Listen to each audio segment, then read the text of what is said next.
Hi, I'm Randall Benichak, a composer and sound designer who worked with Paul, Katie, and Theater and Asylum on many productions over the last 10+ years. It is absolutely incredible to think about the body of work that Theater and Asylum has created over the last decade, and I've had the pleasure to be a part of so many of these pieces over the years. But what I would like to share with you today are a few memories about the first piece we collaborated on together, Nijinsky and Asylum. It was 2009, and Katie and I had just finished a dance piece for my undergraduate composition recital at NYU. She reached out to introduce me to her friend Paul, who had an idea for a new original work, which would include dance and a live orchestra. Paul explained to me that this piece would tell the story of one of the greatest dancers and choreographers who ever lived, Václav Nijinsky, following his rise to fame, his works with the Ballet Russe, and his slow decline of health, spending years going in and out of psychiatric asylums. Also, this story would be told from not one, but 3 different perspectives.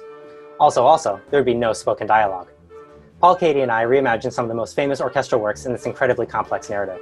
But it wasn't the performances or the many variations we created on the primal rhythms of the Rite of Spring that made this work so memorable.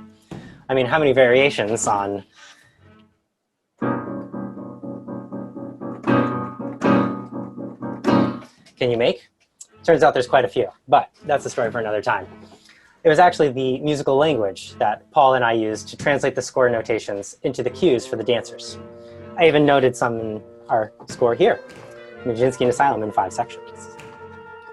In the middle of section 2, we had some rejection cuddling as a transition from Firebird into the Augurs of Spring. In the middle of a lighter section, we had some zebras running through bubbles.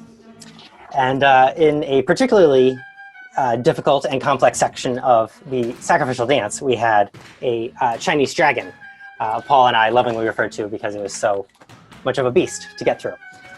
It was a process that transformed me as a young composer and conductor, coming to understand the sheer amount of work it takes to get to a project of this magnitude off the ground. But in 2010, we took this project to the masses with additional performances at Steps on Broadway, where we added more music, more puzzling cues for the dancers, and yes, we even found more ways of creating emotional arcs with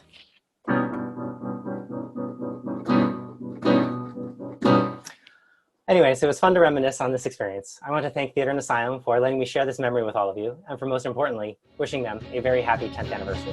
Congratulations, guys. Keep up the great work.